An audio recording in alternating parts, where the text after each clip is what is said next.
Learning ഡയറക്ടറിന്റെ പുതിയൊരു വീഡിയോയിലേക്ക് ഏവർക്കും സ്വാഗതം. അപ്പോൾ കെയുടെ അലോട്ട്മെന്റ് പ്രോസസ്സിന്റെ അടുത്ത ഘട്ടത്തിലേക്കാണ് ഇപ്പോൾ നീങ്ങിയിരിക്കുന്നത്. ഇപ്പോൾ രണ്ടാമത്തെ മോക്ക് അലോട്ട്മെന്റ് വന്നിരിക്കുകയാണല്ലോ.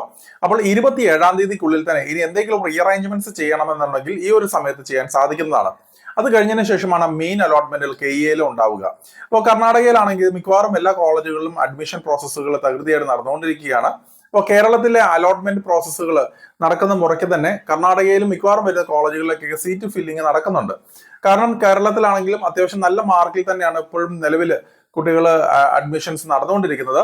അപ്പോൾ മാർക്ക് താരതമ്യേന കുറവുള്ള കുട്ടികളെ സംബന്ധിച്ചെന്ന് പറയുമ്പോൾ അടുത്തൊരു ഓപ്ഷൻ എന്ന് പറയുന്നത് കർണാടകയിൽ മാത്രമായിരിക്കും. കാരണം എൻട്രൻസ് ഇല്ലാത്ത കാരണത്താൽ തമിഴ്നാട്ടിലൊക്കെ ആണെങ്കിൽ നേരത്തെ തന്നെ സീറ്റുകളൊക്കെ മിക്കവാറും തന്നെ ഫില്ലായിട്ടുണ്ടായിരുന്നു. അതിൽ ഉയർന്ന ഫീസിലാണ് പല കോളേജുകളും നിലവിലുണ്ടാവുക.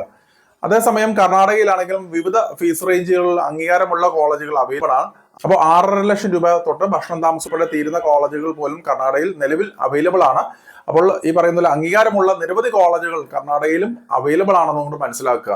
പല കുട്ടികളും ഇപ്പോൾ കോൺടാക്ട് ചെയ്യുമ്പോൾ മനസ്സിലാക്കാൻ കഴിയുന്ന ഒരു കാര്യം, അംഗീകാരമില്ലാത്ത കോളേജുകളിലേക്കാണ് ഇപ്പോൾ കർണാടക ആയിക്കോട്ടെ മറ്റുള്ള സംസ്ഥാനങ്ങളിലൊക്കെ ആണെങ്കിലും അഡ്മിഷൻസ് എടുത്ത് നീങ്ങുന്നത്. അപ്പോൾ പലരുടെയും തെറ്റിദ്ധാരണയുണ്ട് അഡ്മിഷൻസ് എല്ലായിടത്തും കംപ്ലീറ്റ് ആയി തീർന്നു പോയി, അല്ലെങ്കിൽ കോളേജുകൾ നിലവിൽ ലഭിക്കുന്നില്ല എന്നുള്ള ഒരു പരാതി അല്ലെങ്കിൽ അങ്ങനെയുള്ള സൂചനകൾ പല കുട്ടികൾക്കും ലഭിക്കുന്നുണ്ട്. പക്ഷെ അങ്ങനെയല്ല, നിരവധി കോളേജുകളിൽ വീണ്ടും സീറ്റുകൾ അവൈലബിൾ ആണെന്നും കൂടെ മനസ്സിലാക്കുക. അംഗീകാരമുള്ള കോളേജുകളിൽ തന്നെ നിങ്ങൾ അഡ്മിഷൻസ് എടുക്കുവാനായിട്ട് പ്രത്യേകം ശ്രദ്ധിക്കുക. അപ്പോൾ കേരളത്തിലാണെങ്കിലും ഇനിയും നിരവധി അലോട്ട്മെന്റുകൾ വീണ്ടും വരുവാനായിട്ടുണ്ട്.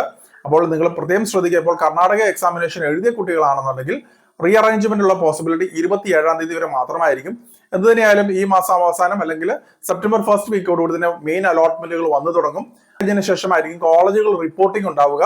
അപ്പോൾ റിപ്പോർട്ടിംഗ് വേളയിൽ നമ്മൾ ഫീസ് അടയ്ക്കുകയും ഒറിജിനൽ സർട്ടിഫിക്കറ്റുകൾ സബ്മിറ്റ് ചെയ്യുകയും ചെയ്യേണ്ടതായിട്ടുണ്ട്. അപ്പോൾ മറ്റൊരു അപ്ഡേറ്റ് ഉടൻ തന്നെ കാണാം. നന്ദി.